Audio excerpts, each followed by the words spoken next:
Ladies and gentlemen, welcome to the second panel in this conference on the 60th anniversary of God and Man at Yale. Bill Buckley wrote or edited 40 nonfiction books at last count.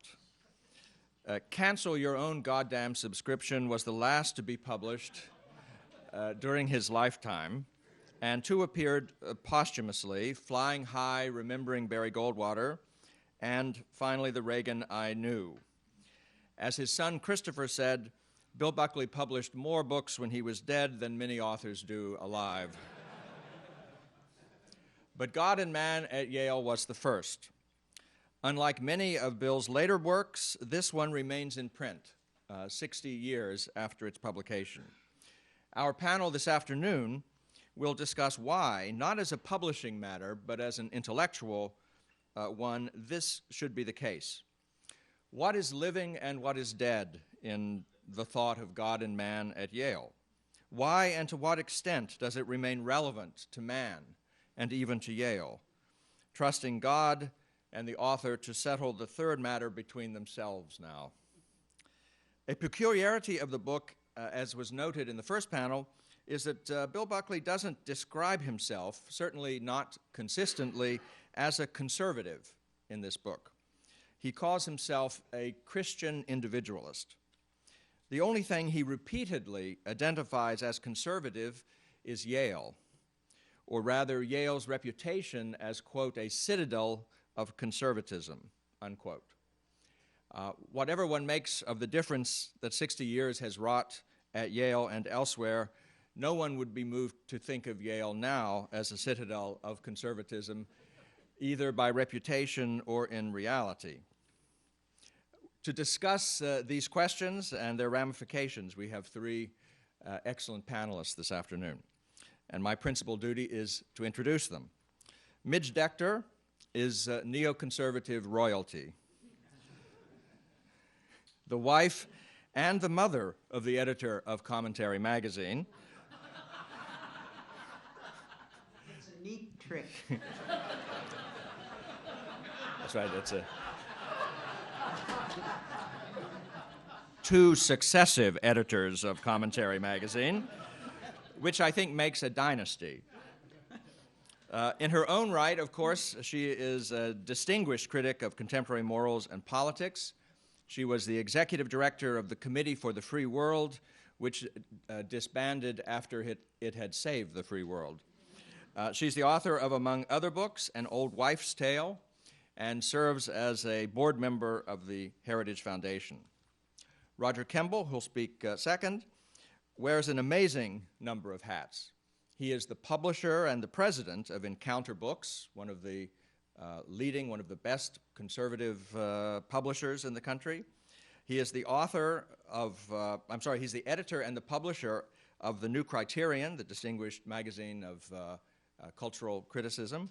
And he's the author of many books, including Tenured Radicals, How Politics Has Corrupted Higher Education, and his forthcoming volume, The Fortunes of Permanence, Culture and Anarchy in the Age of Amnesia.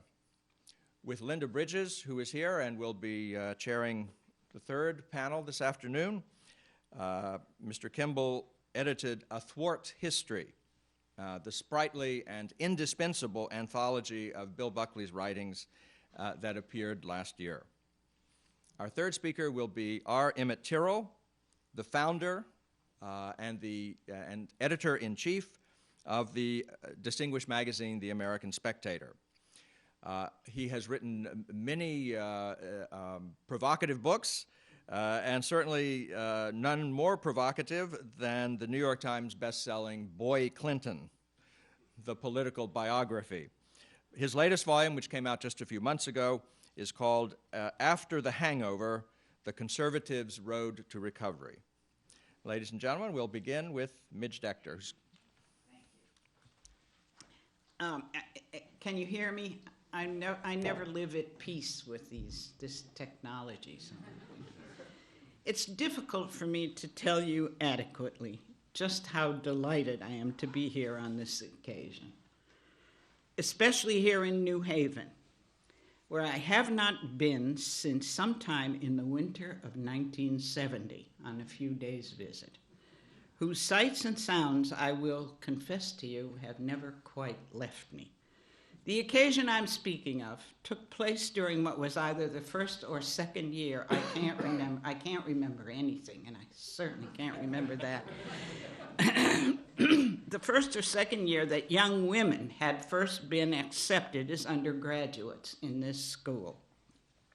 And as you may not by now begin to imagine, because things have progressed so happily, the interest in the presence of these new female students on this campus was, it is no exaggeration to say, both deep and wide.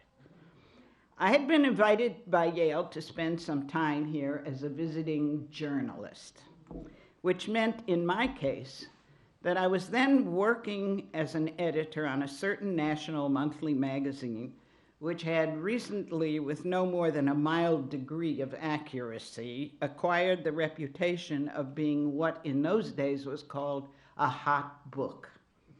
I tell you this to explain why a fairly large group of these new female undergraduates had, or shall we say at first believed they had, a keen interest in what they imagined I had to tell them. Mostly, I spent time roaming around, my first time here, and chatting both with the young women and then who were then so new to the campus, and with the young men who mostly complained that the, shall we say, social opportunities they believed this new state of affairs would present them with had turned out to be bitterly disappointing. But in addition to such one-on-one conversations, two rather large meetings with those so famously high-achieving young women had been arranged for me to speak to. And to this day, as you can see, these occasions have remained vivid in my mind. As I'm sure I don't have to tell you, of all people, neither of these gatherings was taken up with conversation about God or about man either, at least man in the sense with which Bill Buckley had come years earlier to set a certain, significant and growing part of the intellectual world on fire, but rather most specifically with their own men, their fathers, their brothers if they had any, and if any could in any meaningful sense rightly be called that, their lovers. In the course of our first meeting together, I will confess these girls, there, after many years, I have finally worked up the nerve to call them that, these girls got themselves fairly quickly beyond the bounds of what could be called discussion. For one by one, they leapt to their feet to complain of this or that aspect of what turned out to be their lifelong mistreatment as females. To be sure, the women's movement that had for some years by then been supplying them with all the finer points of such grand and high-powered analysis had been around and exhaustively familiar to me. But that these new Yale undergraduates could, for the sake of mere cultural fashion, have become so quickly and so completely hostile to the truth of their privileged existence, chosen by Yale as they had been from among what were surely thousands upon tens of thousands of eager, hardworking, and accomplished young females applicants from all over the country, their complaints had, I will confess to you, taken me by surprise.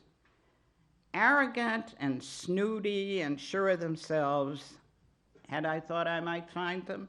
Yes, of course. After all, not without considerable reason. But oppressed? I listened to their complaints for some time with a growing sense of unreality. However, before the evening's discussion was over, God, as is his sometimes mysterious wont, did not desert me. For from the back of the room, I saw a girl whom I knew well. She had indeed for some years been the best friend of one of my daughters.